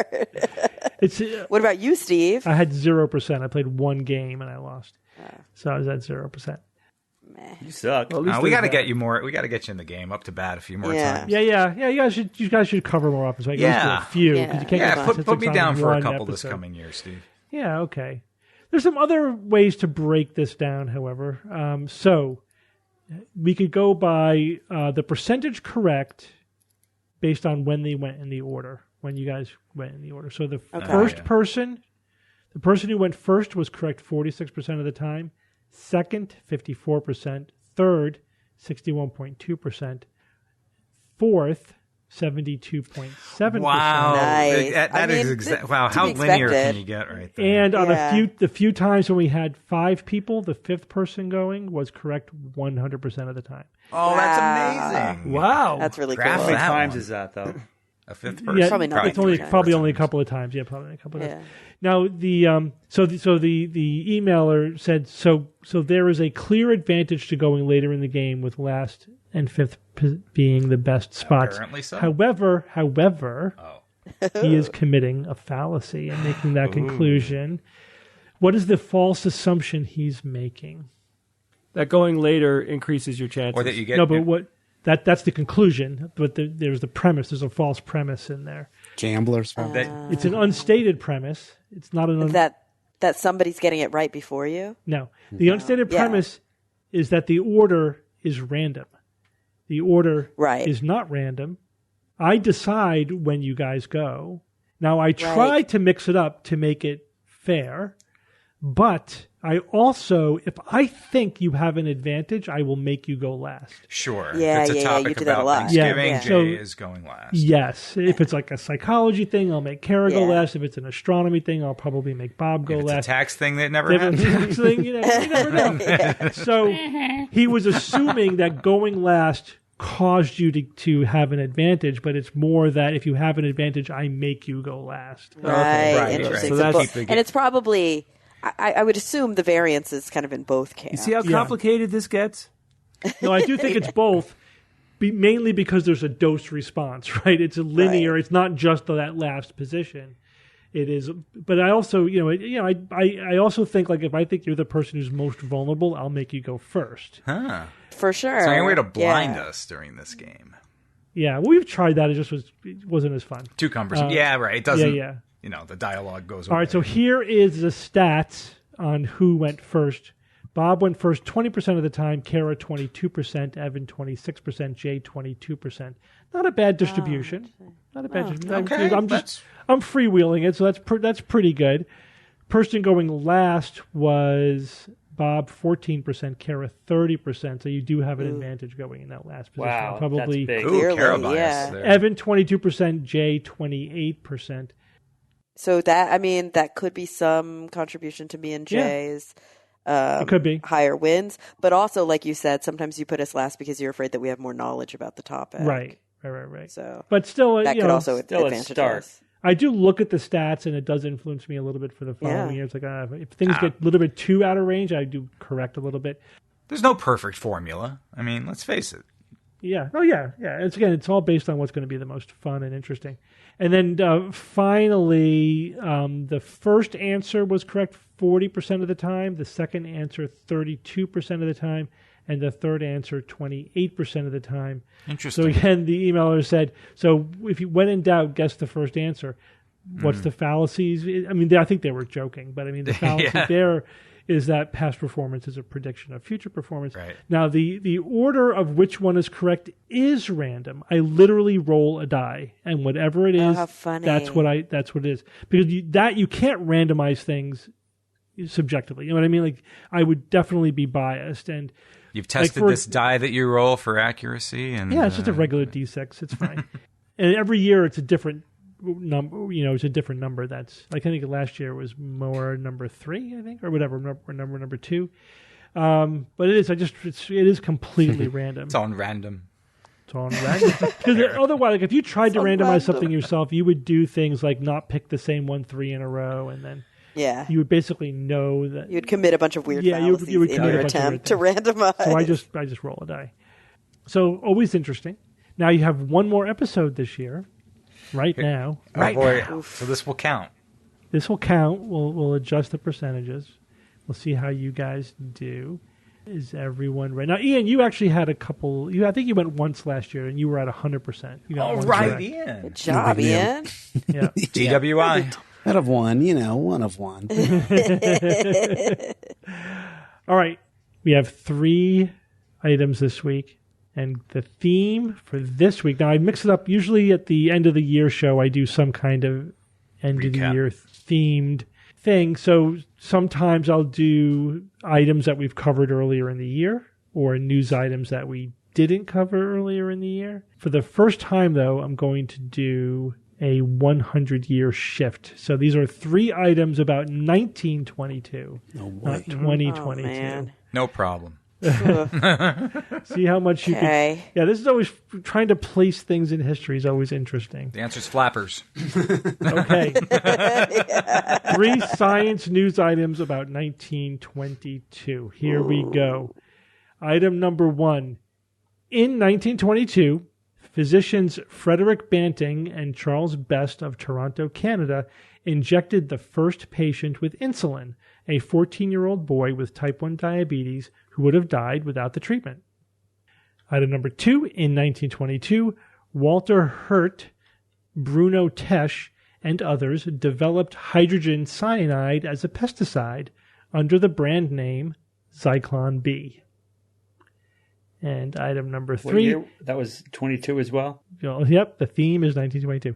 And in 1922, Walter Sutton and Theodore Boveri independently developed the Boveri-Sutton chromosome theory, identifying chromosomes as the carriers of genetic material. All right, Cara, since you are winning this year, you get to go first.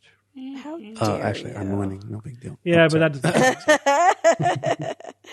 Okay, so I don't know off the top of my head which of these really sticks out. Okay, so 1922, I'm really trying to like put myself in what was going on in 1922. Like, what did laboratories look like? What kinds of discoveries were happening them? All from memory. So basically, insulin, hydrogen cyanide is a pesticide, which I know the least about. And You recognize the name Zyklon B? I recognize Zyklon B. I've definitely heard that name, but I know the least about like when that would have been or if that is hydro. I don't think you would pull one over on us and like use a different formula. This probably was discovered. It probably was discovered by these guys or developed, but like I don't know if it was 1922 or if it was like I don't know 1960. Wait, and then 60. Walter Sutton and Theodore Boveri independently developing the Boveri-Sutton chromosome theory, identifying chromosomes as the carriers of genetic material. I feel like we knew that before then because I feel like Mendel was like in the mid 1800s and I know that he didn't know about genes, but like it was like Darwin first was saying there's something that's being passed on and we don't really know what it is. And then Mendel was like, there are these discrete packets of information. Like, look, the peas are wrinkly and now they're not. Now they're wrinkly again. But like nobody knew what genes were. And I feel like Mendel was in the mid 1800s. So I feel like that would have happened sooner. So I don't know. That's the one that sticks out to me as being like a little bit off. Like I think it's too late for the Boveri-Sutton chromosome theory, but I could be way off on the pesticide too. But I'm going to put my nickel down on the chromosomes. Okay. The third one. And Jay. Did you just pick the last one, Cara? I did. I did. I'm going to go with Cara. Any particular reason? Statistically making the correct decision. Based on, oh, this is terrible. Don't base anything you do right now on anything that Steve read previous to playing science or fiction. I mean, and remember, I'm sick, Jay. I'm very sick. But I'm sick too. That's why it makes perfect sense. Yes. All right, Evan. Frederick Banting and Charles Best. Do all these have like multiple people associated with them? It looks like they do. Like, Most each one has scientific two- discoveries at least do. two. Okay. Yeah, that's true. Of course. Insulin, huh? The first injected the first patient with insulin. Would that have been 1922? That could have been earlier, maybe. 14-year-old boy. No, I don't know. I know nothing about this. 1922, though. Why do I have a feeling, though, insulin was around earlier than that? This would have been the first time a patient got injected with it? Seems a little off. The second one, Walter Heerdt and Bruno Tesch and others developed, oh boy, the pesticide and then Zyklon B, of course, the gas used in the concentration camps. So not the 1960s. Right. So that's what I was missing. 1922. Well, under the brand name Zyklon B. I don't know about this I did one not either. make that connection at all. Gee whiz. I don't know. Steve, I don't know any of these. And even the last one. No. I mean, I wasn't alive. Don't blame me. Oh, gosh. I guess, fine. I'll be different just for the sake of being different. I'll say the Walter Heerdt and Bruno Tesch they may have developed something, maybe a pesticide or something, but I don't know if it was Zyklon B specifically. I think in there is the fiction part of it. I don't know, but that's okay, Bob. So among the rogues, I'm last. Finally. No, Jay hasn't gone. Jay hasn't gone either. Wait, Jay didn't go. Jay went right after me. So right. that brings me really fast. That brings me to a paltry 14.6% in the fourth position. So I thought about thanking you for that, but I decided against it, Steve. So I will say, let's see, 1922 insulin. Yeah, it could be hydrogen cyanide. 1922 as well. That seems like a reasonable time.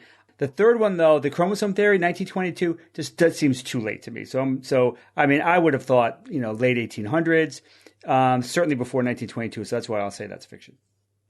Okay, and Ian, you get to go last. Does this mean you think I know more about all these items that I'm doing last? Sugar. If that makes you feel better. Given that I replaced all of Steve's dice with trick dice in the house, I'm going to say that it's number one. I don't know. You know Nice. what? I must be ignorant because I thought Zyklon B was like a planet or something sci-fi. Did you just put a sci-fi? It does sound reference? science fiction-y. You know what? I'm going to be different as well, and I'm going to go with number one and say that it's not insulin. It wasn't. All right, yeah. Boy, Wow, look at that. No sweep for Steve. So do you think sweet. insulin was earlier or later than 22? I would say it's earlier. All right. So, we're all spread out. I like boy. to see that. Bob, Jay, and Cara think that the chromosome theory is too late. Evan thinks that Zyklon B was not developed by these guys or something different. And then Ian thinks that insulin was, did you say earlier or later? I mean, the only thing is that you still have to carry, vials, or you did for a while, of insulin and shoot yourself up. So maybe it is later. It's just so kind of archaic, I'm going to say later than just all to right. change. Wow. And wasn't it produced from like rabbits? Maybe. I don't know. Horse pancreases, actually. Oh, wow. But Horse. right. Oh, okay. Yeah. here we go. Well, I guess we'll take them in order since we're all spread out. In 1922, physicians Frederick Banting and Charles Best of Toronto, Canada, injected the first patient with insulin, a 14-year-old boy with type 1 diabetes who would have died without the treatment. Ian, you think this one is the fiction. Mm-hmm. Everyone else thinks this one is science. And this one is science. Sorry, Ian. 1922. So we knew about insulin before then, but they had to purify it. And these were the, other people did that. And these were the first, physicians who actually injected into a human being. It had been studied in animals beforehand. And the first injection only worked temporarily. This is again, type 1 diabetes prior to this was a death sentence. Oh, yeah, right? man. You go into a diabetic coma and you die. Ugh. That's it. You're basically not making any insulin, and you can't live without insulin. So the 14-year-old boy was basically in a diabetic coma. They injected him with insulin. It brought his sugar down a little bit, not enough. Then they gave him a second injection, and he basically completely normalized his blood sugar, and he came out of it. So and we now know that Science is amazing. You're not going to take somebody out of a diabetic coma with one injection of diabetes. Essentially, the insulin helps the sugar get into the cells. So the cells, all your sugars in the blood is not getting into the cells, and so you give them an injection of insulin, and yes, some of that blood sugar is going to go into the cells, but they're starved. So you need to keep doing that until you renormalize things. So typically, we put people on an insulin drip and just keep giving it to them until we normalize their blood sugar. What if you give too much? Then you tank their blood sugar, and then that's the opposite problem. That could kill them too. Put them in, will get a seizure or something. So then you just give them Then you just give them sugar, right? The treatment for that is sugar. Because then it'll just use it. Right. If you need a treatment, I guess that's a good treatment. Yeah. Sugar. So absolute revolution. Oh my God, that must have been so amazing. important. Yeah. And so at first we were just purifying it from the pancreases of animals, and mostly horses. And then, of course, later on we developed recombinant insulin. Basically, I think it's yeast. We have yeast cranking out insulin. That's sweet. That was another revolution. Yeah. Okay, let's go on to number 2. In 1922, Walter Heerdt and Bruno Tesch and others developed hydrogen cyanide as a pesticide under the brand name Zyklon B. As Evan pointed out, Zyklon B was the that is the gas that was used in gas chambers in the concentration camps. That's why that name is famous. But it was developed as a pesticide, right? And it's Zyklon B because this was a revised version of Zyklon A.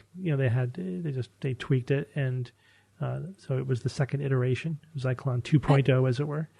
It's weird, Ian. I didn't know that either. Like, I didn't make that connection at all. And this is like, I feel like this is new. I had heard the word, but this feels like new information. Jay and Bob, you guys knew that?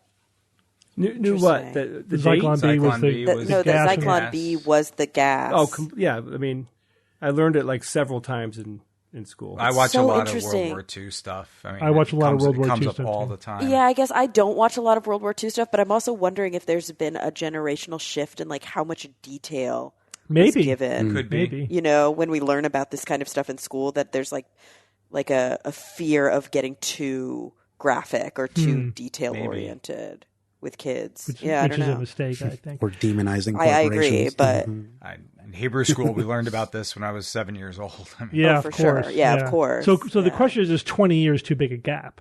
You know, this is like 20 years before it would have been used.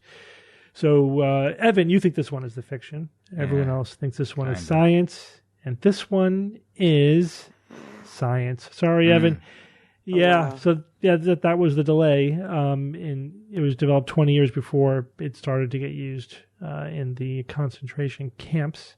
And now it's absolutely famous for that reason, not infamous. As a pesticide. It was used for delousing too, and that's where the Holocaust deniers come in. Yeah, that's what I was going to bring up, because the Holocaust deniers will say that the concentration of hydrogen cyanide on the walls of the gas chambers was, I think, like only 1% of what you would find in a delousing chamber. And therefore, it was, the implications, it was negligible and therefore not used to kill people.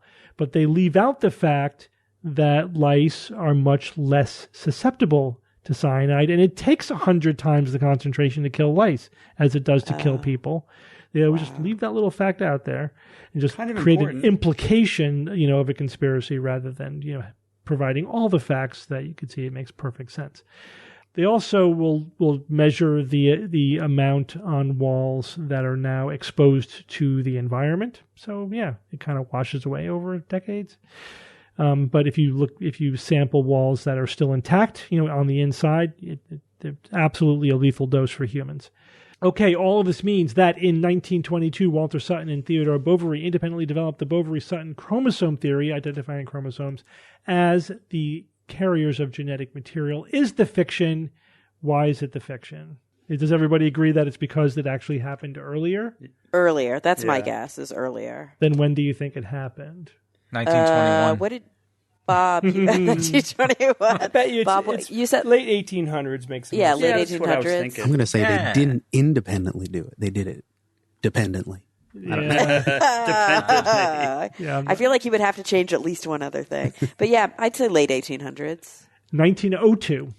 Okay. 20 years okay. earlier, 1902. Close So to you the were end right. of It the was too 1800s. early. Yeah, that was too late, rather. So, but yeah, remember, though, that Mendel's work was forgotten and had to be rediscovered. So there was a delay. That's why it wasn't the middle of the 1800s. But we didn't know. We didn't know. We knew that even when we knew conceptually that something like genes existed and was being passed on, the units of inheritance, we didn't know physically what was the substrate. And so then it was discovered, well, it's the chromosomes. And for a long time, the thinking was that proteins were the substrate of inheritance, proteins, until it was demonstrated guess, that it was are everywhere. Nucleic acids. Yeah, not a bad guess, but we didn't know, that just happened to be a wrong hypothesis. And it was eventually proved that it was the DNA, which of course makes up the chromosomes. Yeah. And then the DNA denialists came along. Yeah. And said, no, it was proteins, damn it. Right. All right, so good job, guys. Thank you, Steve. Thank you. I got to check was those fun. dice. Steve? I don't know. Something's wrong with them. Yeah. You and I will have to talk later. Right. There will be puns. All right. Evan, give us the last quote of the year. Last quote of 2022. The last quote of 2022 by another scientist who unfortunately we lost in 2022. Here's what she said. I always knew I wanted to be a doctor. Fortunately, my parents believed that girls should do as well as boys. So off I set. Audrey Evans, born March 6, 1925, died September 29, 2022. Pediatric oncologist who is known as the mother of neuroblastoma. Whoa. And one of the co-founders of Ronald McDonald House. Now, she was known as the mother of neuroblastoma because of all the advances, research, and work that she did for this type of cancer. After years of treating this type of cancer, she reduced the mortality rate caused by neuroblastoma by about 50%. And currently the survival rate is above 85%. Thanks to her. In fact, there is something called the Evans staging system for neuroblastoma. It is named for her. Awesome. Sure it's not named after you? Oh, yeah, and of course, yes, asterisk. I'm fond of that name. Hey, Steve. Yeah. I think every year I say something about the hard work that you put in and how He says, work harder. without your leadership and persistent banging on the table to get us to do everything that we have to do to get this show done, it wouldn't get done. I mean, by Steve's force of will, like the spice. He's like a mentat. You make, force of mind, whatever. Remember that? Cara, name that reference. Come on. But I want to thank you, Steve. I want to thank you for taking me on this amazing journey, which is the SGU. It was like, from the very beginning. I never thought in a million years that we would be what we are and be able to do the things that we do, and I owe it all to you. Thank you, brother. It is a fun journey to take with all of you guys, with my family and friends, my close friends. You guys are all family. We're family. SGU I mean, let's face it. We are family. It is a family. This would be so. If I could do this by myself, but why? It would be really boring. You know what I mean? The collaboration is fun. Getting together is fun. As I said, this is the funnest 2-3 hours of my week. Just chatting with all you guys, even though it's virtual, it's still great to get together with everybody. And what's more fun to talk about than science and critical thinking? Oh my gosh! Seriously, absolutely. Yeah. Our voices will be on the internet until the post-apocalypse. I have to tell an anecdote now about this. So we were driving to the airport. All the guys were in the car. Well, no George, no Cara, but the guys from Connecticut were all in the car. And we had a driver to take us the last leg, just so we didn't have to park at the airport. So we're just having a typical conversation, right? We were chatting about what we were going to be covering on the upcoming, live shows that we were going to do. And we were talking about fusion. We were talking about the Chat GPT and a bunch of other stuff about Artemis, all the good stuff. And about 40-50 minutes into the ride, we're getting close to the airport. The driver, do you know him personally, Ian? I know you helped set up the ride. He's like a mutual. Yeah. So he's just like, who are you guys? He's like, I have to say. I thought he said, what are you guys? Oh, yeah, what are you guys? This is the most interesting. I think this is the most interesting conversation I've ever heard. And he was just fascinated by the whole thing. Like, who the hell talks like this? So we told him, we do this for a living, basically. We've been doing it for 17 years, having conversations like this and making it interesting. And it was fun because we were just chatting, we weren't doing a show, but it was the same conversation. You know what I mean? Which I think has always been the strength of our show. Yeah, for sure. Is that it is we're just having a chat among friends who are interested in science and critical thinking and that and sort just of cool thing. sci-fi stuff. So shout out to Tim. You'll hear this after you go through several hundred episodes. You'll eventually hear it. He was good. Yeah, he was a nice guy. And speaking of it, shout out to our patrons and listeners who keep this thing afloat. Yes, so. Here. Yeah, our patrons have an awesome thing going on in Discord, by the way. I mean, I keep talking to Sharon, who is one of the mods on Discord. What a community. We have the SGU has a vibrant, happy, and very discussion heavy community going on. And we really appreciate every single patron that we have out there on or off Discord. I mean, we really couldn't do it without you guys. It means the world to us that you believe in what we're doing enough to become a part of it in a sense. I hope you have a wonderful holiday, happy New Year, and to the rest of you guys, it is my honor to work with all of you. Likewise. Yeah, it really is. Yeah. Likewise. And I agree. Yeah, again, this would be a pretty empty exercise if we weren't part of a bigger community. If there weren't people out there who were giving us feedback, sending us emails, being part of the discussion. that's I think there's a lot of negative things you could say about social media and the impact it's had on the world, but I think the one big positive thing is that it turns communication into a dialogue. You know what I mean? We're not just lecturing, we're not talking at people. We're having a dialogue, and it's part of a broader discussion and dialogue, whether it's in the comments or over email or on the Discord or on Facebook. It's the best way to learn. And we consume a lot of that. We are taking all that feedback. It's constantly being directed back into the show. And that's, again, the other thing that has made this an awesome ride. It's just the community of critical thinkers and skeptics out there that we're interfacing with. Really, really happy, with the community that we've helped to build. Hear, hear. Roger that. All right, guys. Well, congratulations on another year. We've basically completed 17 years of the SGU. We're going into year 18. Oh, my God. Yes. Oh, man. Yeah. Bring it. Yeah, It let's is do amazing. it. We're I have 2 one- years away from our 1,000th episode. That we got to do Gosh, something. 1,000? Yeah. Eat your heart out, Do Joe something Rogan. special, like broadcast naked, something. I have one thing That's from the right now. listeners Good. for the year-end review. They love Bob's innuendo, gird your loins. So maybe that'll, No, they don't. maybe that'll They're do a lying. merch drop. No, they're We'll not. just gird your loins in Bob's face. I have my finger on the pulse of awesomeness. That would be a good T-shirt. Yeah, Something t-shirts are around great. gird your loins. Gird your loins with the SGU. No. Cara gets a veto over that, I think. It just means to tie up your tunic. That's all Yeah, it means, I'm over Cara. it. Yeah, just Yeah, it's totally how Bob's using I know. adjust your loincloth. It has so many meanings. That's why I love it.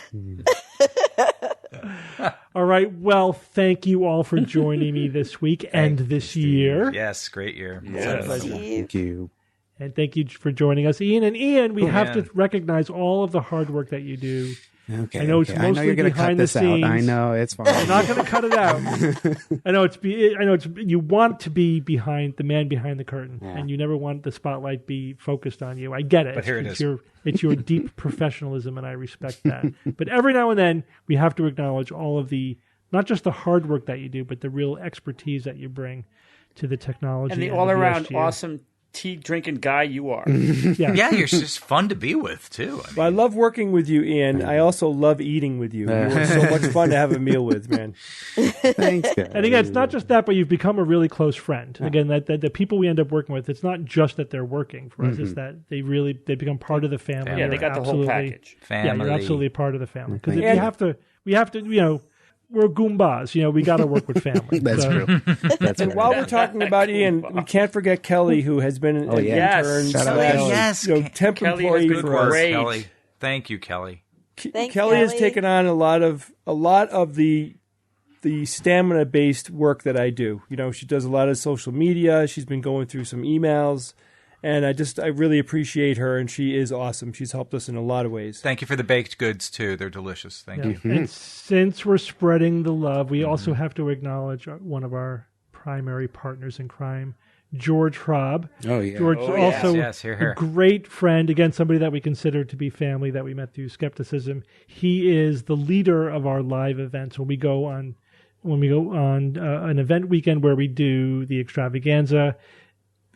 George completely runs that. That is all him. And he is, whenever we need anything like real creative, he's our go-to guy. He's just such a funny, creative guy. With a great skill set. So he's been a fantastic addition to SGU activity. I love working with George, and I love hanging out with him too. Again, Oh yeah, He's talking so much to fun. George is so much fun. I mean, I like the group dynamic that we have, and George, adds a lot to it. And I particularly love when we're doing the extravaganza, and George is out front. We're sitting in the chairs behind him, and I just always have this moment where I'm like, oh my God, this guy is so funny.